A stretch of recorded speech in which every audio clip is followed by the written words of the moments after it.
welcome to F1 Rolling Start podcast with James and Ben. Hello. We are so excited that you've joined us this week. We are breaking down the 2023. Yes, we know it was last year, but what do we have to talk about until Bahrain? The McLaren season. Oh, yeah. As always, if you could do us a huge favor, if you could like or subscribe on whatever platform you are listening on, that would mean the world to us. Give us a comment. Let us know what you think. Let us know if there's any additional segments that you want to hear about. True. And if you have terrible comments, you can keep those to yourself. Nah, leave them. The last time we had those, it was hilarious. So go ahead and do that. It would seriously mean the world to us. Also, you can sign up for our mailing list to make sure that you can enter in to win one of our amazing mugs and show paraphernalia. Oh, yeah. Hey, we're going to talk McLaren this week, Ben. We are. I'm actually really excited. We were supposed to talk McLaren last week. Right. A little something happened with a team called Haas. You may have heard of them. Gunter's gone. See previous episode. So we had to switch, and we had to do Haas last week, but we're coming to McLaren this week. And what a roller coaster of a season. I was looking back at this season. There were moments I had just totally forgotten about. I know. That literally are burned into my brain. Moments of incredible glory. 100%. Like, I'm gonna, precursor here.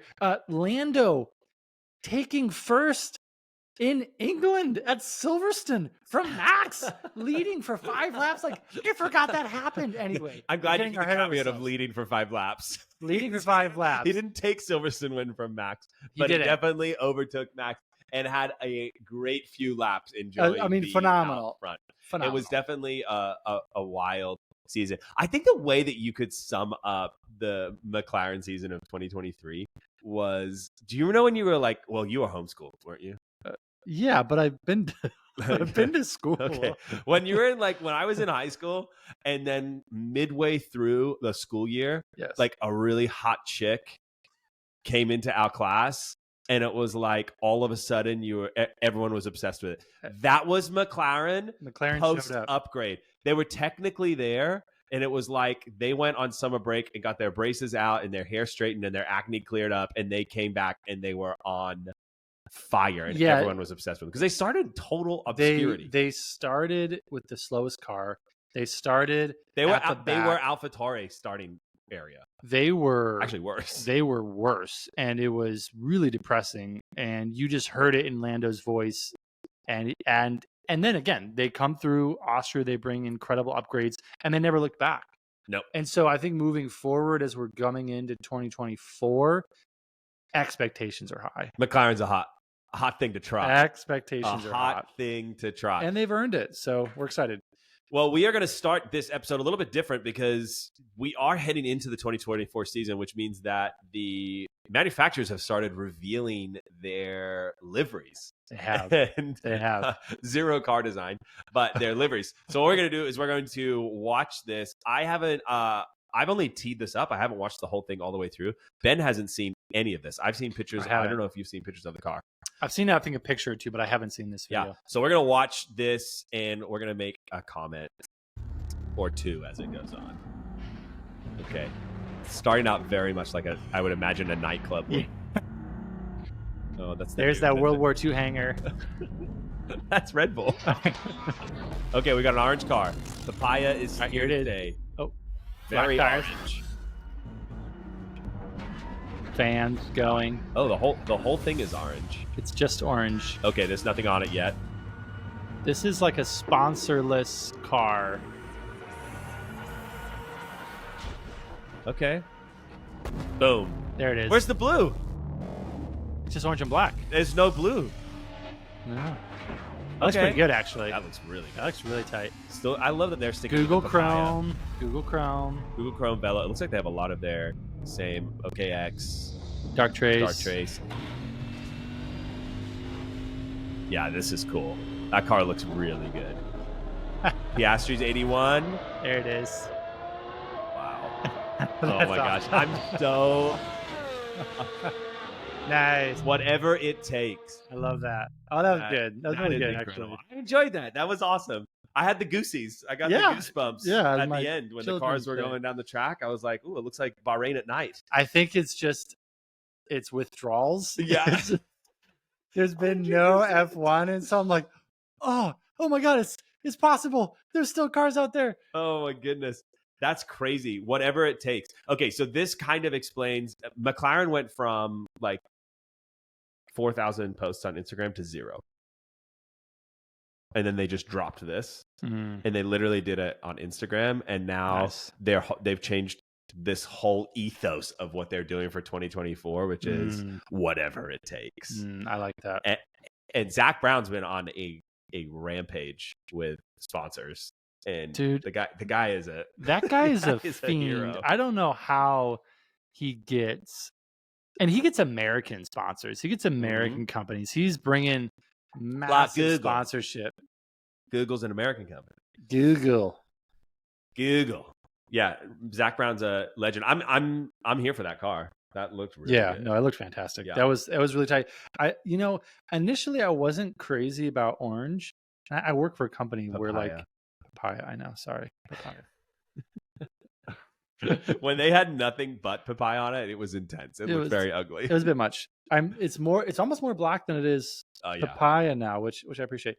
But I initially wasn't crazy about their livery, and then it started to grow on me. Yeah, I think as they've actually gotten better, exactly, and more competitive, and they've started getting podiums. You're like, oh, okay, yeah, this looks good. I also like when it's just the raw carbon and the orange, like the papaya. I didn't love like the papaya and the blue and the like all these other colors and stuff. That's gonna be a spicy car. Obviously there's nothing like no aero or anything that we really saw that was going to be probably on the car in any way, shape, or form. It was very generic. Yeah, it seemed pretty generic, but the livery is exciting. It is, and we'll see what it actually looks like when it rolls out on Bahrain. See how fast it is in just a few months. But let's talk McLaren. Did I cut you off? Or were you going to say something? No. I was just going to say, hopefully this isn't a Mercedes situation where they thought it looked so fast. And it was zero pod so era. slow. Lord, please no. Zero don't let it be era. I don't wish that upon my worst. Well, I wish that upon one team. You wish that upon one team. One team and one team. No, I don't actually. I don't. But let's talk McLaren. So McLaren is they had a 2023 season, which we'll jump into. But for overall context, they are a giant in this sport. Yeah, they are massive. They are the 4th greatest team in F1 history out of the 160 plus teams that have ever existed across number 4, the almost century that Formula One's been rolling around. They are the 4th greatest, which is insane. They are second in Grand Prix races only to Ferrari with 949 races that they've been a part of. They have 503 podium finishes in F1. 183 of those are first place. That's unreal. It's nuts. They have names that have come through their ranks, such as Niki Lauda, Alan Prost, Mika Hakkinen, Ayrton Senna, Lewis Hamilton. Dude, for context, Red Bull has 369 Grand Prix. Yep. Mercedes. That's like 3 times 293. 3 times the amount, and they're just a little over 100 back from Ferrari. Yes, that's phenomenal presence in the sport. A huge presence. The problem is that they've been in a bit of a no man's land. So the last time they won something significant was in 2008 when Lewis Hamilton wins his first world championship. He was driving a McLaren Mercedes powered car. The last time they won the constructors was 1998. And it shows. This is a crazy stat, dude. Look at this. So they have 946 Grand Prix races. They have 6,609.5 points. 0.5, very important. 0.5. Red Bull, meanwhile, has a third of their races. And Red Bull has 7,248 points. Exactly. Yeah, that just speaks... This is one of the things in F1 that we see, though, is that teams that have been here for a really long time, if you don't stay at the top of the game, the moment you start sliding back, if you don't figure out how to turn it around, you're back for a long time. When you look at some of the greatest teams ever, Williams is up there. They are. But for our generation, Williams is kind of an embarrassing team. Yeah, Williams, same kind of thing. Yeah. You know what I mean? Like, I think, I don't remember, maybe they were 5th or 6th best team ever. They're 5th best, right? 815 Grand Prix, 3,626 points. If you were to tell someone that, like a recent F1 fan, they'd be like, "What are you talking about? There's no way." But that is one of the things about F1 is that if you're not at the top and you don't, you got to stay at the top. Absolutely. So one of the crazy things that happened this year is that Red Bull broke one of the records that McLaren held, which was the most consecutive Grand Prix wins. They also lost that this year. And so when they come out with a slogan that says whatever it takes, I think there's some grit behind that from I think there is. Zak Brown. So 2018, Zak Brown takes over the team. We are in the Zak Brown era. We are. And he's had some better years. He's had some not so great years. So 2018, they finished in 6th, 62 points. 2019, they finished 4th, so they bumped 2 spots with 145. 2020, they finished 3rd with 202. Which is crazy. Unreal. 2021, they scored 73 more points. They had 275 points, but they finished 4th. 22, they finished 5th. They dropped back down, 159. Danny Ricciardo year. That was the struggle. That was ultimately what lost Danny his seat. 2023, this just past year, they score 4th with 302 points, the most they've scored in the Zak Brown era. Yeah. I guess my question is what is Zak Brown to McLaren? I mean, Zak he's a force of nature. He's a maverick. And is it because he's an American? Maybe. He's a maverick. But he brings a presence. He brings kind of just like a fierceness. Yeah. He's incredibly political. But he's also incredibly suave, and he's really articulate.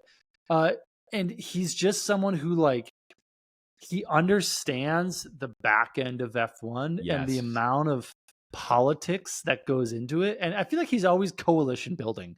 He's always finding 100%. A cause to get pissed off at, and then in pure American revolutionary kind of ethos, he's going to everybody and pulling them together. Let's get these people.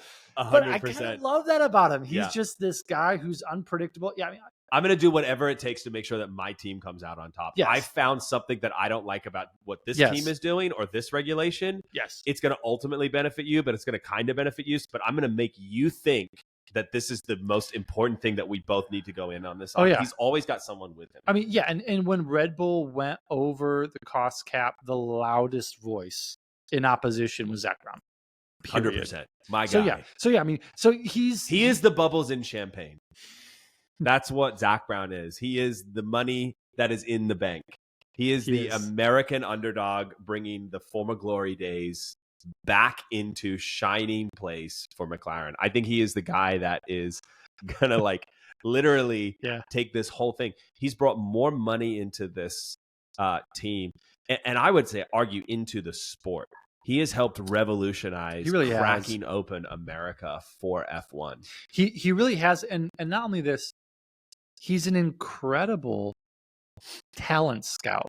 Oh my gosh. Right? Now, again, he makes the hard calls. He makes the hard calls, but he also sees talent. When he let go of Danny Ricciardo for Oscar, there were a lot of voices, but he was the very clear one saying, listen, y'all don't even know what Oscar's going to bring to this sport. Yep. We do. We see it. And yes, we're going to have to pay Danny out. Danny's a great presence, but Oscar is going to be the guy. And initially, I had some feelings about it because obviously Danny's a huge presence in the sport. He was struggling his final year at McLaren. And I was like, okay, they're going to bring a rookie in. And then Oscar just went lights out. Ripped. And you're Zak Brown is a freaking genius. He is. But he sees things before everyone else does. And he 100%. says, y'all don't know what's coming. I do. And when it comes, I'm going to look like a freaking brilliant genius. Yeah. And now he's got one of the strongest driver lineups on the grid. Yeah. And these guys are the youngest, some of the youngest. Yeah. And they've got their entire careers. 100%. The guy is the guy's amazing. He's the CEO of McLaren Racing, which has tons of teams. Exactly. It's not just F1. He's got Indy. He's got all of these different. They've got an electric like off-roading series. I forget what it's called. Lewis Hamilton has a team in it, Extreme X or something like that. They've got so many different things going on. He literally in an interview was like, I could watch a race at any given time. He's like, I could not sleep for 24 hours or for 72 hours during a weekend because there's always a race that we're in at any point in time that I could be watching or be a part of. And he's at the helm of it all. He is. That's insane. I do think one of the craziest cool things that he's ever done is actually given up release of the most prestigious sport in the world and said, Andrea Seidel, here, you have the reins. You are CEO. And he's done a great job. Yeah. No, absolutely. I mean, and that takes leadership, for lack of a better phrase, when you're able to make room, make space for someone else's talent, even when it's been part of your identity in some respects. If not, I mean, whose identity wouldn't it be foundational to if you're freaking the CEO of an F1 team, right? So for him to say, hey, I'm making space for talent, I'm making space for leadership, I'm making space for someone with great ideas, and to be able to do that, and they got better 100%. Like, oh my God. So again, Zak Brown is the American hero F1 never asked for. And all the Europeans are like, F1 did not ask for this. He waded into the ice cold veins of the Toto Formula Wolff One backstabbing European craziness. And he has carved his own lane, and he really has helped bring it into the future. He is always pro evolution of the sport, which I appreciate. Yeah. He's always for authenticity towards making sure that we have classic races along with new races. Yeah. Old world tracks along with brand new tracks. Yeah. The guy is awesome. I think he's done a phenomenal job. But he wasn't the only story in the 2023 season. No, he really wasn't. And let's just say again, the 2023 season did not start well. The dumps is, I believe, the dumps is where it started. So we're talking about how incredible Zak Brown is. At the beginning of the season, we weren't talking about that because they weren't. Not even close. We weren't even. It was trash. Yeah, it was just absolute trash. They had Everyone the slowest. Everyone was scratching their head.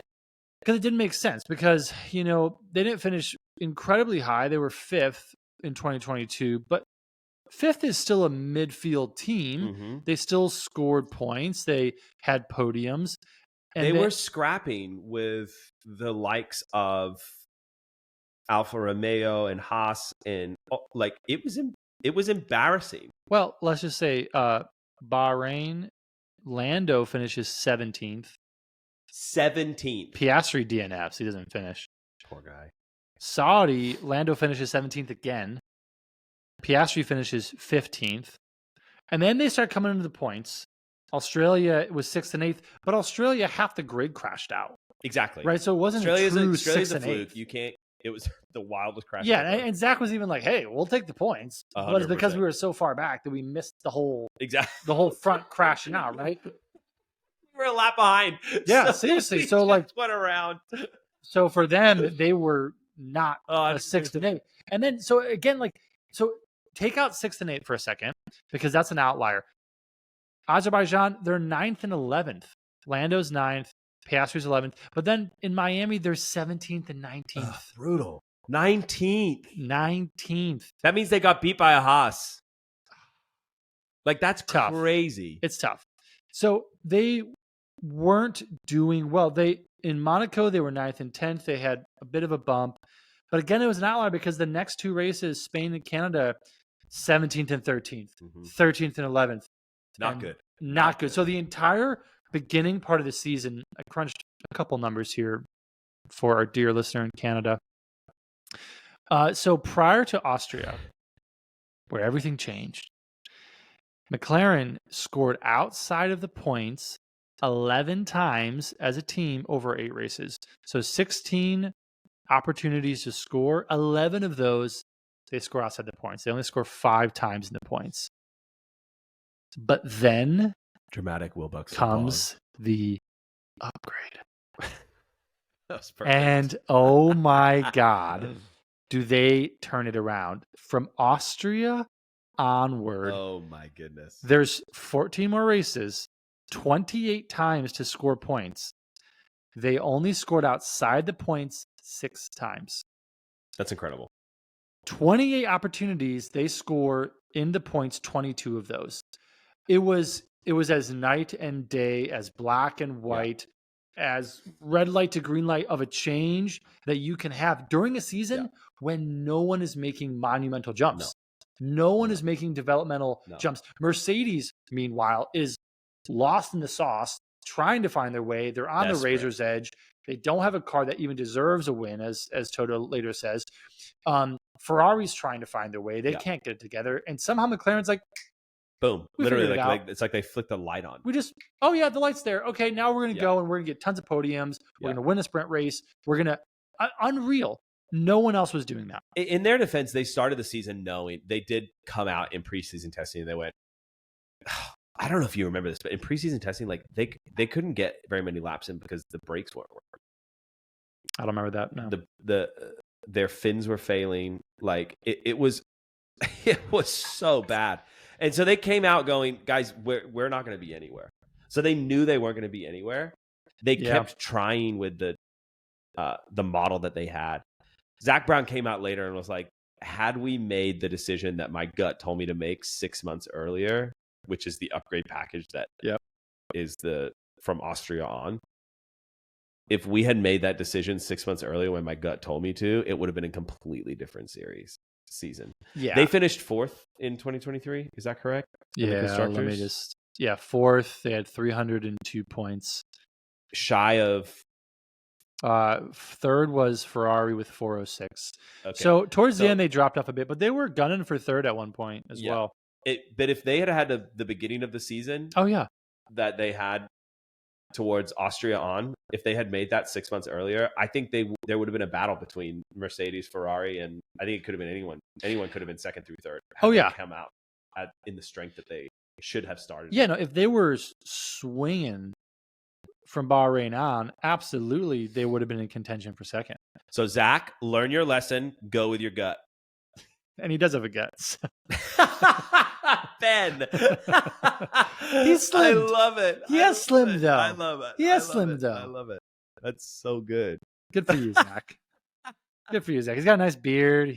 He's probably exercising a little bit more. Totally. It's great. So I mean, when I think back on the season, they proved to a pessimistic F1 fan base that teams can turn it around. Exactly. Because I think in a single season, because not over the course of 10 years. No. Because that's Mercedes. Not over the course of flipping 2 seasons. Mercedes, Ferrari, still looking for first. But no, there was incredible optimism coming from McLaren because so many folks were having all sorts of feels when Red Bull just said, "We're going to take first place from day one. Just the trophy's ours. Give it to us." There wasn't a moment where there was really anyone else coming close, and that does something for the competition in a sport, right? When one team just is so dominant and everyone else is lost in the woods, can't figure out which way is north, which way is south, and McLaren's like, no, this is not hard, guys. We can actually figure this out. A team. We can make our car go fast. We can make our car go faster than it's going. 100%. And we can actually become more competitive. And so I think a lot of folks, because Red Bull's not a North Star in this way. No. Because Red Bull is an outlier. Yeah. McLaren can be a North Star for a lot of teams because McLaren is far more accessible. Yeah. They're far more relatable at this point. Well, more importantly, they also have their engine supplier supplies the largest chunk of teams as well. So they're a Mercedes power team along with Mercedes. And they're sticking with Mercedes. Williams. And so they're sticking with Mercedes through 2030. So, gosh. Which is crazy to think about. Gives you optimism because they've seen something they like.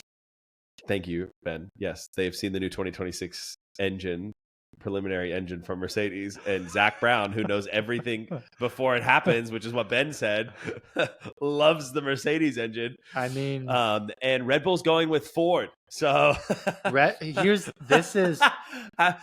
thing. I hear Ford's hybrids are amazing. My mom's is always in the shop. Christian Horner was not happy when Honda's like, yeah, we're done. We've got our championship. We're coming back into the sport. Sidebar, we're coming back. Christian, like, what? Are you serious? He's got to go get a whole new engine supplier. Which, I think Ford v Ferrari. I'm like, okay, maybe Ford, but it's an unknown quantity. Okay. Yeah. Also, Ford versus Ferrari was like, I know that was in the era when it was like very basic V8 engine. I know. I'm just trying to grasp onto something. Hey, I could be completely wrong, and Ford could come in and dominate. They've won world championships before. Their engines have inside of different cars in Formula One. It's possible. It's possible. But all being said, way off topic. McLaren is in a Mercedes power unit, and they can be a North Star because there are other Mercedes powered cars or even Ferrari powered cars that can go, oh, if I make the right changes and I design the right car, I can win races. And I can go from 17th and 19th to 2nd and 3rd. I can score points. 17 to 19. That's Logan Sargent Williams territory. Correct. To the podium. Correct. That's as if Williams was like, oh, we're going to make a switch. Suddenly Albon and Logan Sargent are freaking 2nd and 3rd, or 3rd and 4th, or 5th, 6th. Like, that is unfathomable. If Logan gets anything above a 5th place in 2024, what will you do? I have to do something public. Yeah. Probably apologize publicly. No. I'm gonna get you a Logan Sargent t-shirt. Oh gosh, sure. You have to wear it. Sure, I'll wear a Logan Sargent t-shirt. If he gets, let's say, to a race, we're gonna go to Austin, and you have to wear the Logan Sargent t-shirt. If he gets higher than 5th, it's not gonna happen. But if he gets higher than 5th, sure. But McLaren, these guys, they just turn this around. I'd love to dive into some of the races. Okay, this season. Let's go. Because there's only one real race that I want to talk about. That's fine. I want to start with Silverstone if we can. I referenced this in the beginning. Race. That was such a fun race. I love Silverstone. Every year I love Silverstone. The Brits. There's something about the Brits. I've been. There's something about Silverstone. I was in England over 10 years ago, and this was during the Queen's Diamond Jubilee. The late Queen's Diamond Jubilee. And I am a part of the Commonwealth, technically. Half of me is being part Australian. Do you claim your Australian citizenship? No, you're American citizenship, right? I have both. Oh, look at you. So when it's what they call a convenient. twofer. When it's convenient. Basically, if I travel to the Middle East, I'll use my Australian passport. That's anywhere else American. That probably makes sense. Yeah. So anyway, I'm in England during the Queen's Diamond Jubilee. The Olympics were also coming that year. So just patriotism was just everywhere. We love it. The tea was flowing. Oh, I had so the much crumpets tea. were happening. I had so much tea. It was incredible. So anyway, we're in London. We happen to be by Buckingham Palace. We're stumbling around London. We don't know where we're at. We see this mass amount of people at Buckingham Palace. We're like, what's going on? We end up going through Buckingham Palace. There's probably 100,000. Wait, you're Brits. going through? Not through. We go through the gate into like the main courtyard, the large area. There's like cool 100,000 people around the palace. There's Coldplay is finishing a concert. The Queen is on the throne. Man, the Queen is on the throne. Wow. There's fireworks going off, and everyone starts singing "God Save the Queen." Now, my family's English, but that's a far cry. I'm right, not, exactly. But I felt. You felt it. So you felt English? British. I was like, ah. So anyway, Silverstone. I say that to say this. The Brits, they love their racers. They love them. They love them. They love them. And guess what? There hasn't been a Brit at the top for a minute. No. The beginning of that race, Lando is in second, P2, somehow overtakes Max, who has a slow start. Gangster. It was as if he won the race. The Brits went. You saw it on the TV. Nuts. Literally, every single person at every single seat stood up. Every single person. It was wild. An incredible sight to see him lead. And again, though, I wonder if you could have been there. I wonder what the roar would have sounded. I mean, it would have been insane, unfathomable. But this was, I think, one of those moments where it almost shocked you because Max was so dominant to this point and continued to be throughout the rest of the season. But seeing someone else take his lead, you were like, wait. Someone else do to Max what Max does to everyone else when he's in P2. Correct. And he overtakes them. And you're like, oh, wait, this can be done. Right. Someone can actually yes take first from and Max. not just someone in a McLaren. That is the craziest thing. It was an incredible race, and I think it was so stunning to watch, which is why the crowd reacted the way they did. Yeah. But it's also, I think, why the F1 world got a shock, and they're like, "Wait, we can do this. Yeah. We can actually take this. Yeah, we need to keep going." So so Silverstone was incredible. Obviously, Max ended up winning, but Lando led for 5 laps. And then there was moments where he was fighting Max. He wanted to finish P2. He was giving that, and that's what I appreciated about number one. Lando is he's my second favorite driver. He's one of my top. He's a phenomenal driver. It's Lewis and Lando. Those are my two favorites. He has such a I want to say calm personality. Like he is calm, but he's very just there's a joy. There's a joy.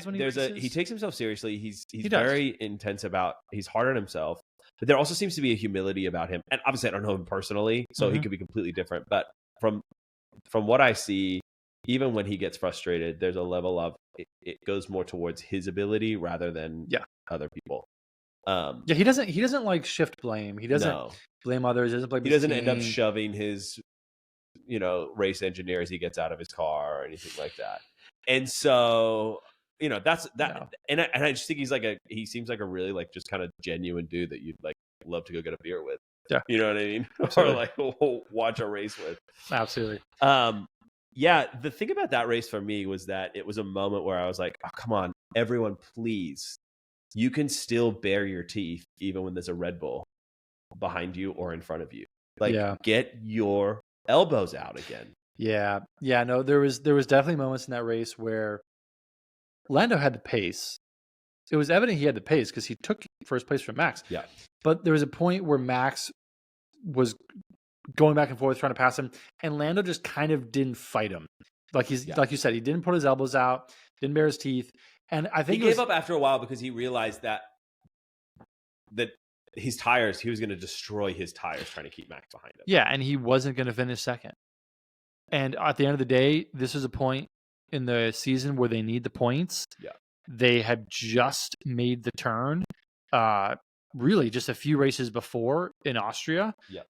Not a few races before, the race before. The race before, yeah. And so I think for McLaren, and this was incredible too, because a lot of us thought Austria was a one-off. Exactly. We're there's no way these guys flipped the switch. McLaren thought Austria was a one-off. And Lando was downplaying their success because he finished 4th in Austria, and he was like, "Hey, we don't know what Silverstone's going to look like." And then he came out, and that's why I think him leading was so stunning, because they were like, "Wait, we're actually fast.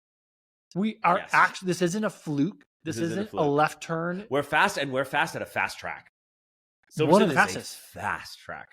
So yeah, I think that was an incredible race to watch McLaren really come out the gate and to just reassert we actually made a change, and that change isn't going anywhere. We're not going anywhere. Exactly. Singapore. Got to talk about Singapore. Singapore was great. Singapore was a mixture of great racing, of holding on to the back of cars and keeping Max far behind, and almost like a nostalgic reuniting of long lost best friends, Carlos Sainz and Lando Norris. So the two best buds on the F1 track. The best buds, former teammates. Carlos goes to Ferrari because he gets offered some, insane amount of money. But it's also Ferrari. If any, Carlos goes to Ferrari Carlos lost his seat and then got picked up from Ferrari. No. He lost his seat at Renault. Was Renault after McLaren? I thought Ferrari was after McLaren. No, I thought. Did he go from McLaren to Renault? I thought it was the other way around. I don't know. Now I'm confused. Anyway, former teammates. Look it up. We'll fact check that one. Former teammates in Singapore. Red Bull has a uncharacteristically awful performance. They can't get themselves into Q3. I think they got out in Q1 in qualifying. They have an awful qualifying. It looks like this is the one race where someone else besides Max actually has a chance of winning. And so in Singapore, Mercedes, McLaren, and Ferrari are all gunning as the race is finishing. And so Carlos, he's leading. He's going for it. Lando is right kind of on his wing, on his tail, on his gearbox, as it were. And it was this incredible thing where Carlos strategically is pulling Lando, giving him the slipstream, keeping him close, keeping him out of reach of Mercedes. And ultimately, George Russell gets caught up, crashes out. George Russell has a lap to go. Focused on the rear gearbox of Lando that he just veers out a little centimeter, an inch, whatever it was. Flips the wall and just destroys his car. It was devastating for Mercedes, but it was epic for McLaren that race. Absolutely incredible. And Carlos Sainz went from Renault to McLaren, and then he got booted for Danny, and then picked up by Ferrari. Interesting. Which is crazy when you think about it. That's actually pretty crazy. Yeah, for some, doesn't really pick up people. They more recruit people. No, that's so fascinating. For some reason, I thought he was recruited. No, that's really interesting. Oh, Sainz. Carlos. Speaking of this, the Sainz senior just won the Dakar. That guy's he's in his 60s. He's a legend. He's my God, a total gangster. We love Carlos Sainz. Qatar. So overshadowed.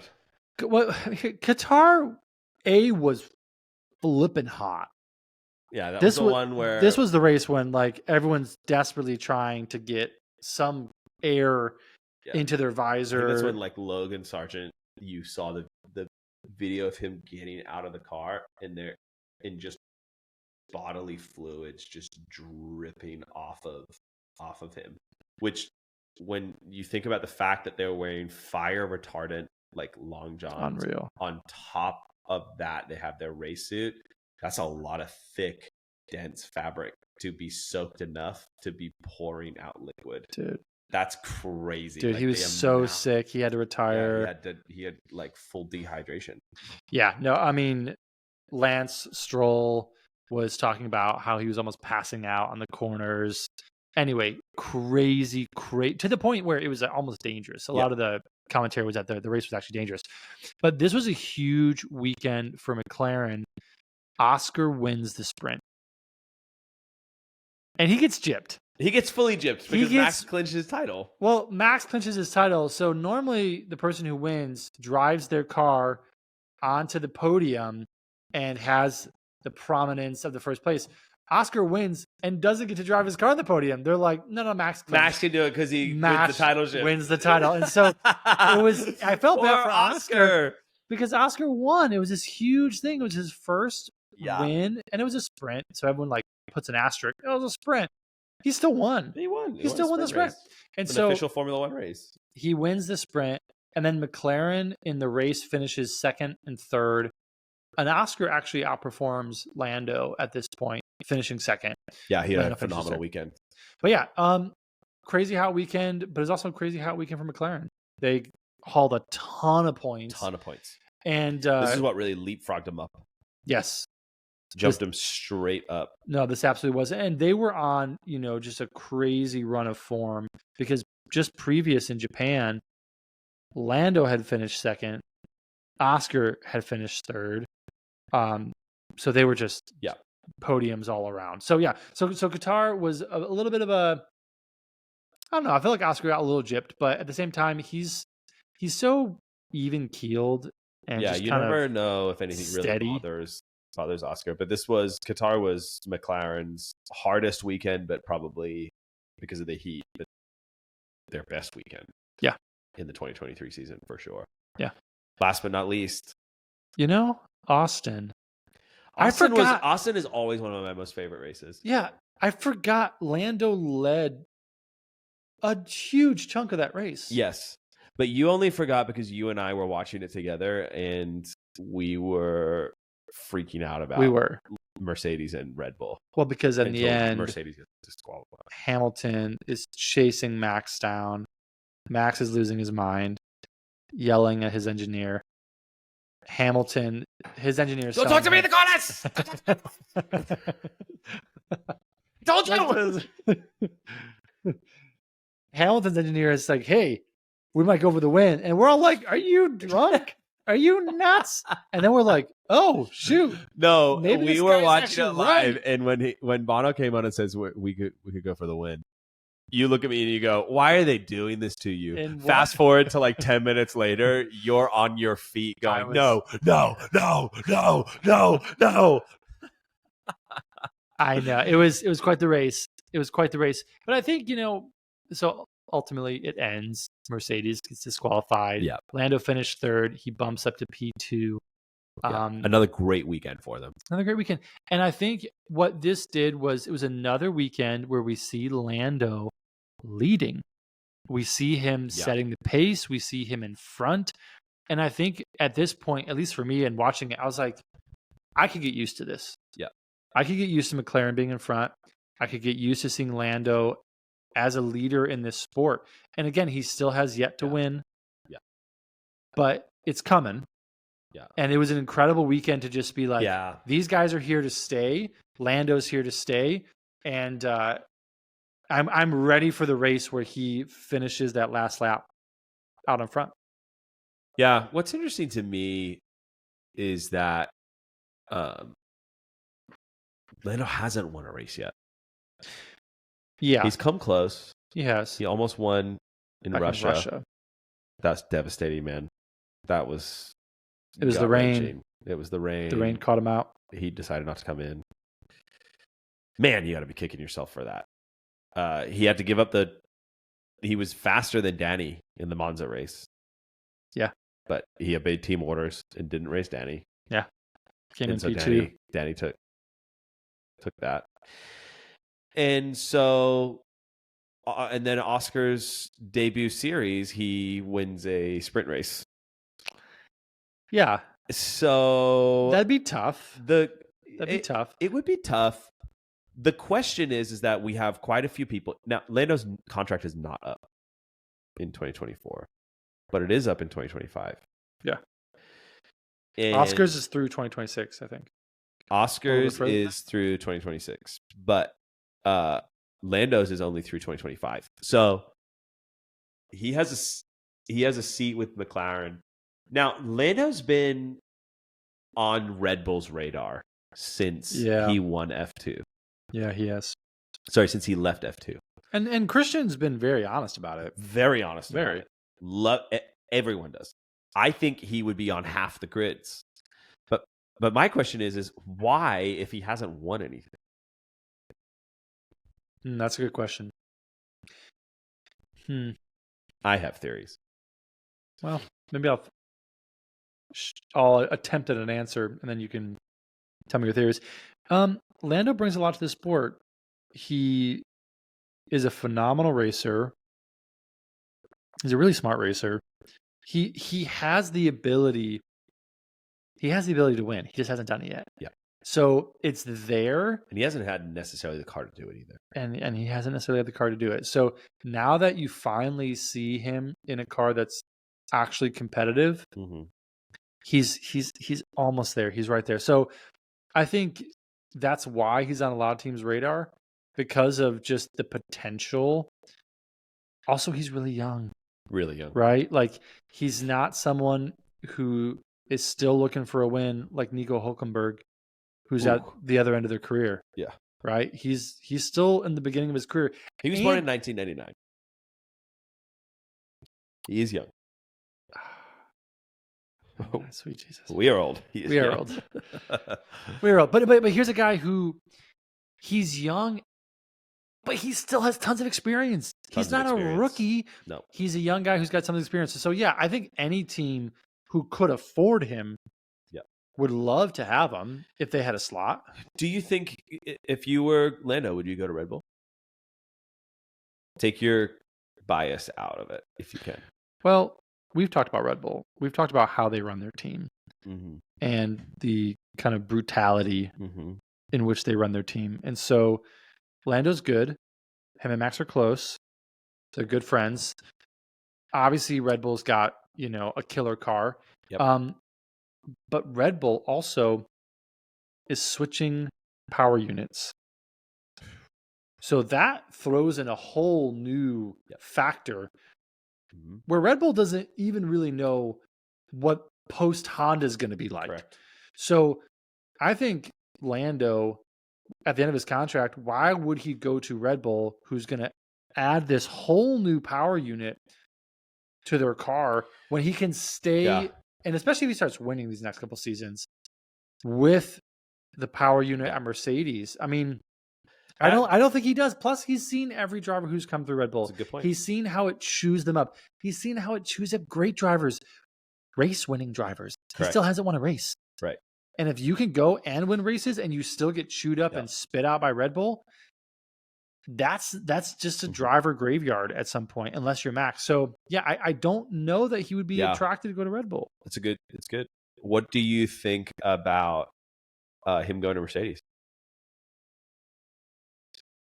In place of, you got to pick someone. Yeah, in place of Russell, of course.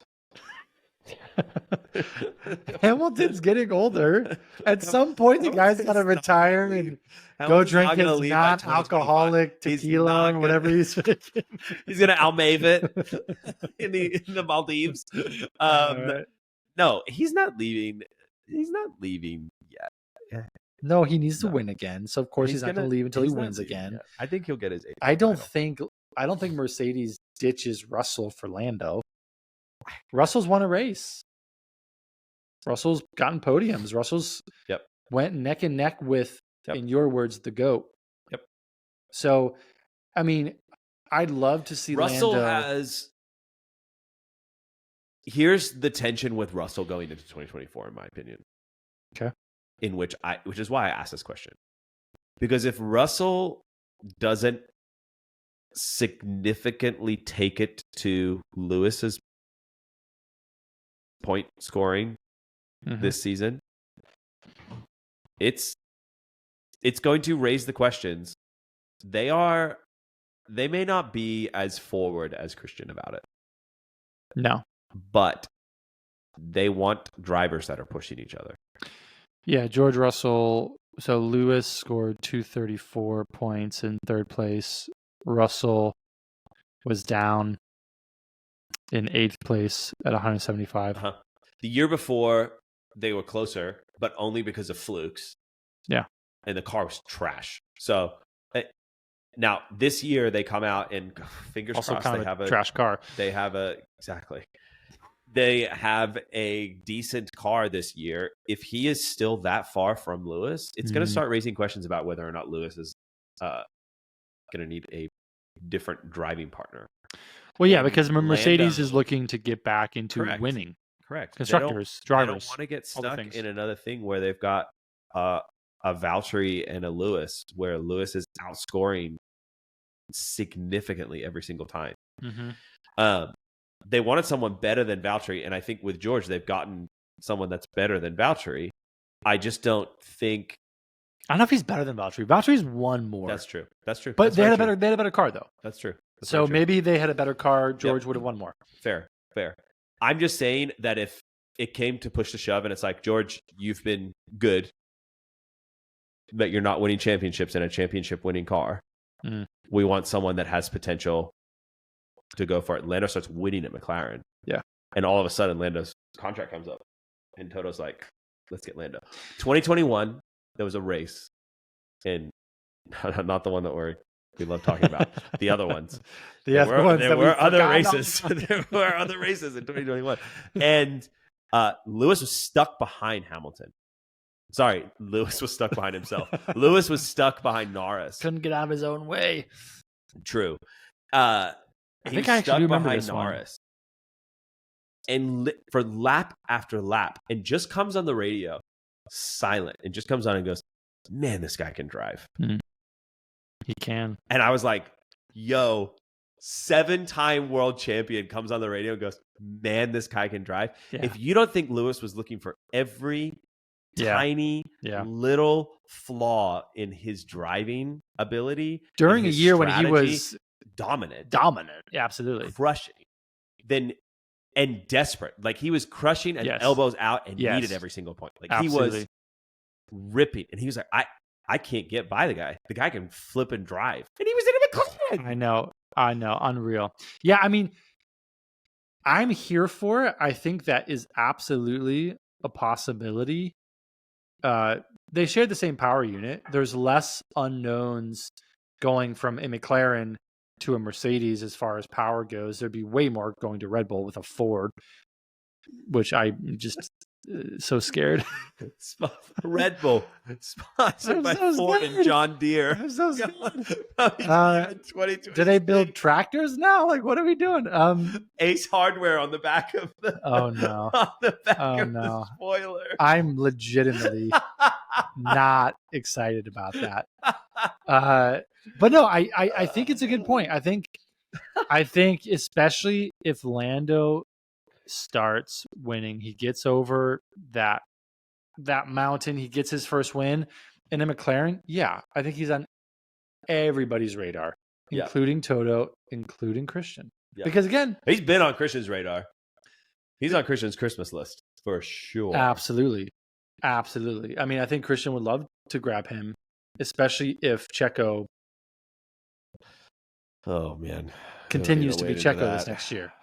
Yeah. Let's talk Oscar. Talk to us about Oscar. Oscar is I think you said it, the antithesis of Danny Rick. We have 2 Australians on the grid. Both Australians. Your countrymen. My fellow countrymen. And he is the exact opposite. Oh, yeah. I don't think I've seen Oscar smile. I don't think I've seen him a couple times. Oscar like laugh or crack a joke. I don't think he's pretty deadpan. Seen him being out there. I've seen him cool, calm, collected, focused, intense, not stressed. I haven't seen him stressed. No, the guy's like flipping Rain Man, dude. Yeah, he's unreal. Literally, wow, I want to say it was Austria. I think he crashed out. Sainz like ran him into the corner in the first corner. And his response, some people, they have really colorful responses, as I would if I was in that 100%. Position. And he was just like, well, he ran me into the corner, guys. And it was so deadpan. Yeah, he ran me into the corner, guys. I was like, oh my God, this guy's a rookie? We have how many decades of this guy racing? This is incredible. So, I mean, Oscar, unreal as a rookie coming in. Midway through the season, we're legitimately talking about the pressure he's putting on Lando. Yes. Because there was a point in the season where he's putting pressure as a rookie. Before the upgrade, they were neck and neck, and you were like, "Holy moly, this guy is insane!" And then the upgrade came, and Lando just went through the roof. It was. I mean, and you had even mentioned it as well that Oscar's not raced on these tracks before. No, Lando has multiple times. So he has less than half the amount of points that Lando has. So Lando's 205, he's 97. Yeah. Okay, that's okay. That's fine. He wins Rookie of the Year. Wait, and he had a lot of people that he was up against. Technically, he had Nick DeVries, which he beat. Nick DeVries. He had Logan Sargent. The total of 1 point between the two of them. Liam Lawson. A total of 1 point. I don't think it was a question who was winning Rookie of the Year. Liam Lawson had 2 points. Oscar Piastri. Here's the thing. The craziest stat I heard about him was that he's had the best F1 rookie season since Lewis Hamilton. Yeah, it's insane. It's insane. Best rookie season in Formula One. Unreal. Since Lewis Hamilton. We're talking about Lewis Hamilton, who debuted on the scene, had the best rookie season, wins Rookie of the Year, and then a year later wins the championship. Yeah. Like, are we looking at the next Lewis, the next Max, the next Sebastian Vettel, the next fill in the blank of any world title, like Kimi Räikkönen? Like, who is this guy? We're looking at someone really special. We're looking at someone who's going to put their mark and their stamp on F1 for years to come, period. And I'm not talking in a Logan Sargent kind of way. I'm not talking in a K-Mag or a Nico Hülkenberg or an Alex Albon or Pierre Gasly kind of way, all of whom he was ahead of as a rookie, who he beat. This is someone who is already in the top 9 as a rookie, and the guy who scored in front of him was George Russell. Right? Like, in a car that came second in the and then it was Carlos Sainz, and then it was Lando Norris, then it was Charles and Fernando and Lewis. So I mean, he's amongst the guys who are consistently bringing home points, podiums, wins, and it's his first go at it. Yep. So he's someone who's he's here to stay. He's making his mark on the sport. Yep. McLaren's going to hold on to that guy as long as they can. They've locked him in until the end of 2026. So he's there through the first iteration of the new engine. And I think we're looking at a world champion.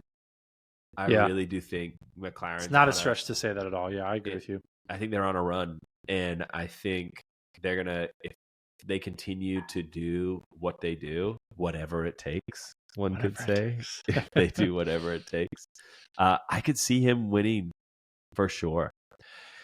I think for me, the craziest thing about Oscar was the maturity he showed as a rookie this year.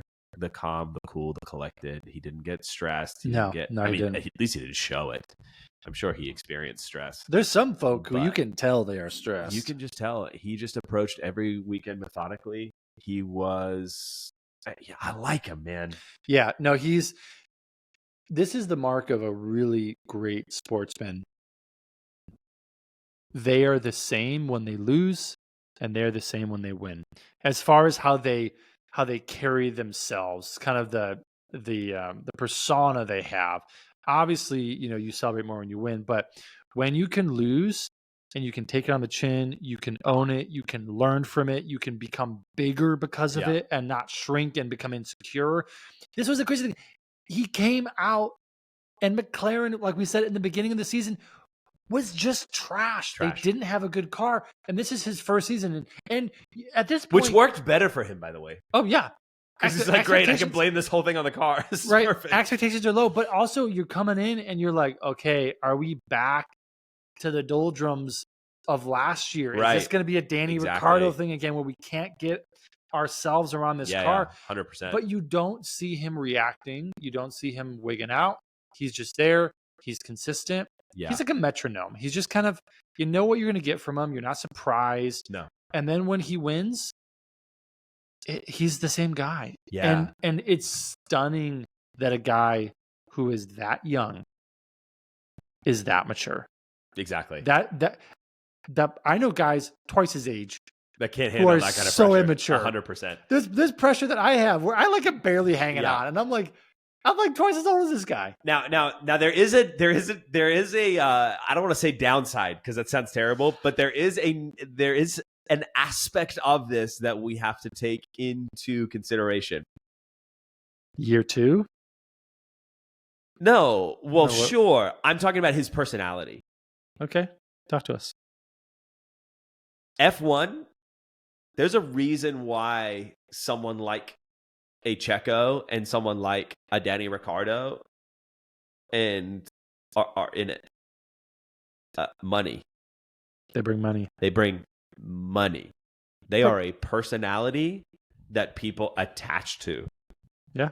Danny Ricciardo is an 8-time race winner from forever ago. Yeah. It's been a minute. Monza was the last one, and that was a fluke. And then before that, exactly. He wasn't winning any races at Renault. He wasn't winning any races at McLaren. And so... But he's still around. He's still around. Why? Because he brings a ton of money and sponsors because he sells stuff. Mm-hmm. You know what I mean? Lewis Hamilton is an incredible driver. He's obviously the greatest ever in the history of mankind. And so I'll let that one go. He brings clout. He brings money. I mean, he's making a Brad Pitt movie, for God's sake. So he brought Brad into this. I mean, I got to thank him for that. Exactly. I just watched Fury a couple weeks ago. Oh my gosh. That Brad is coming into F1. Yeah. He's already here, dude. I mean, he's already here. I'm ready. But I'm just saying there's only been a few personalities who have survived in F1 without the side of media. I have someone top of mind. Kimi Räikkönen. Kimi Räikkönen. Yep. A hero. If you ever just want to bless yourself, just go and watch any interview. Yeah. Doesn't matter what one it is. Just one word. Just Google Kimi Räikkönen. They will ask him the longest open-ended question, and he'll just go, no. And that's it. Just deadpan. I love him. There's this amazing moment in Monaco where he crashed the car. He just gets out of it, walks off track, walks around, gets on his yacht. and the camera cuts to him and he's shirtless drinking a beer watching the rest of the race on his yacht. Kimi Räikkönen is a living I thought he was just going to drive off into the sunset. No, that would have been epic. No, he's just chilling. Yeah. Anyway, but he won. But he's a world champion. He's a world champion. So it's different. So Oscar's got to start. If you want to stay that way, that's fine. But and Zach could sell ice to an Eskimo. True. And selling McLaren is not hard when you have Lando Norris. Yeah. But there is a commercial element to F1, whether we like it or not. True. I mean, he doesn't necessarily check the boxes. I mean, I can get that. I guess my thought here is, does money follow the results, or does money follow the personality? Or is it both? I think it depends. I think you have a personality as strong as Danny, and he has a seasons like he did at McLaren, and the money still follows him. Yeah, but then let's look at Max for a second. Max is a bit of an abrasive personality. Yeah. He doesn't really care for the press. Like he comes off on one end of the spectrum. He tolerates a lot of it. Mm-hmm. He's very vocal when he thinks F1's gone too far. The Vegas race, he was like, "What are we doing?" Right. And so then when he wanted, he loved it. So, So, but he would fall under Kimi Räikkönen camp. He would. But what I'm saying is, his personality is a bit abrasive. It is a bit rough. He is a certain way. He's not doing all the philanthropy or the extra stuff. He's on his sim all day long, just racing. Mm-hmm. But he's unstoppable. Exactly. So that's, I think, where my thing is too, is like, yeah, he's the Kimi side of it, where his results do the press for him. And he doesn't need necessarily to go and to be this, magnetic personality. He comes off as cold. He comes off as calculated. He comes off as aggressive. Dutch. He's Dutch. But he wins. So I feel like he's a North Star. Kimi's a North Star. I feel like that, but I think to answer your question, then there is. It's one or the other. Yeah. You're either, massive personality, and that's going to keep you with a team because you're bringing in finances, or you're cold, but your results are undeniable. Or you're Bottas, and you're racing for stake. Yeah, now. Stake F1, and you're not going to win again.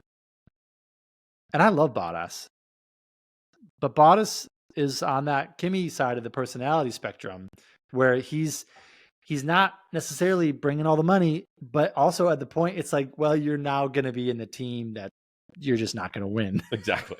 Yeah. You're here, but you're here because we need someone to beat.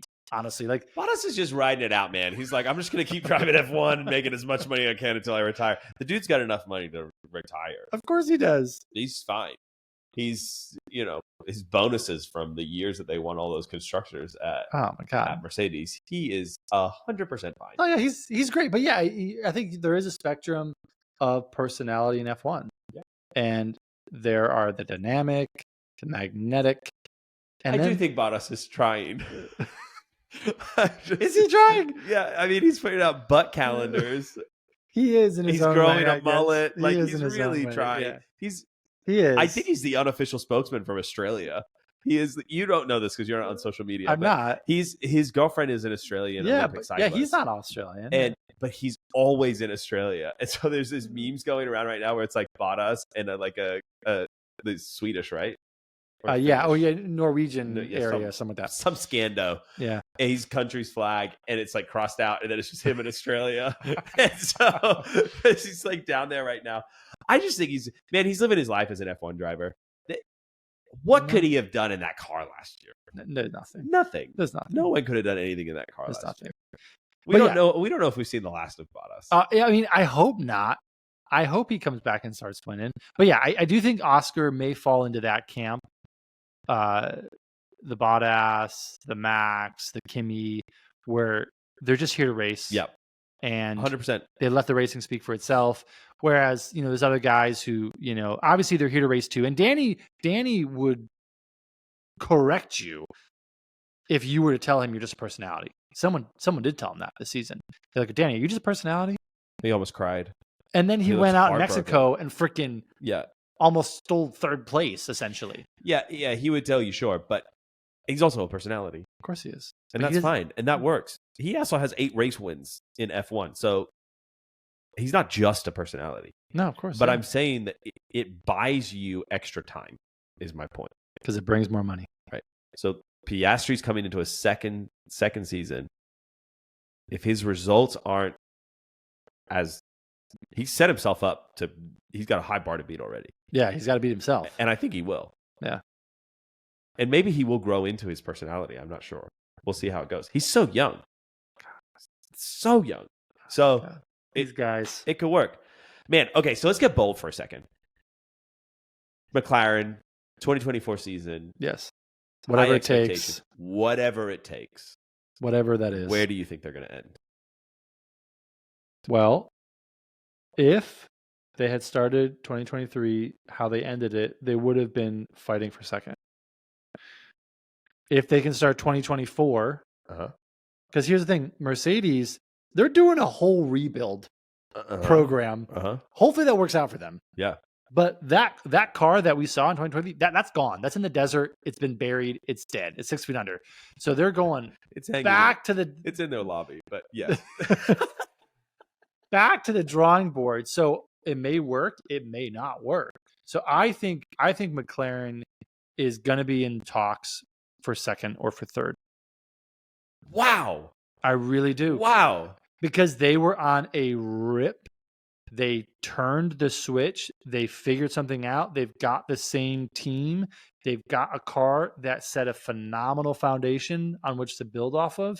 And they haven't had that in a while.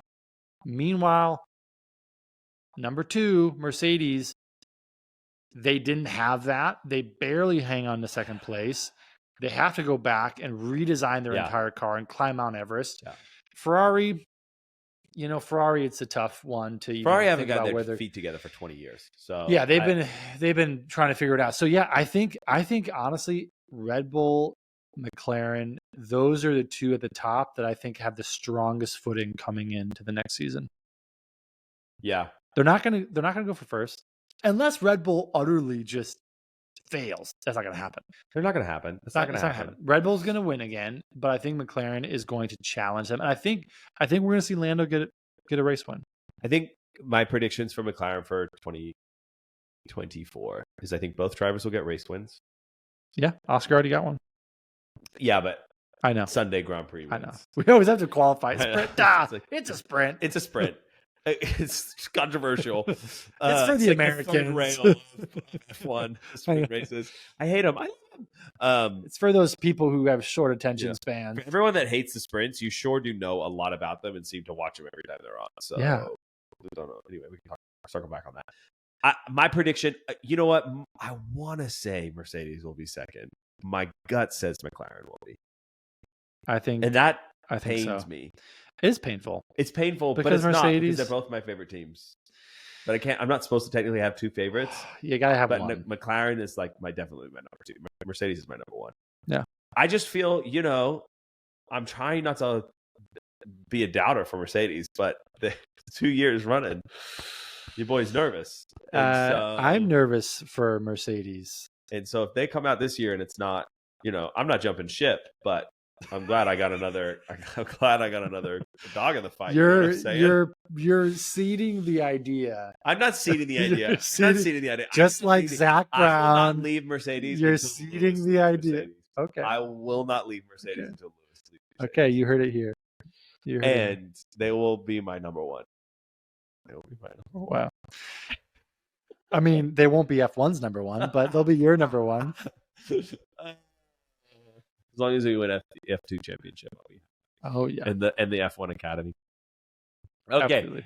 That is enough for this week. My goodness, what a great episode. Okay, it was great. We love McLaren. It was an exciting season. It was great to recap it. It was good to look back. They've got a bright season ahead of them. They waited out of all of the Danny Rick drama. They got their Piastri stronger, and they better, came out faster. Stronger. They finished really high up. They did. And they could have finished higher had they made a decision a little earlier. But they didn't. The future is bright. 2024 will be amazing.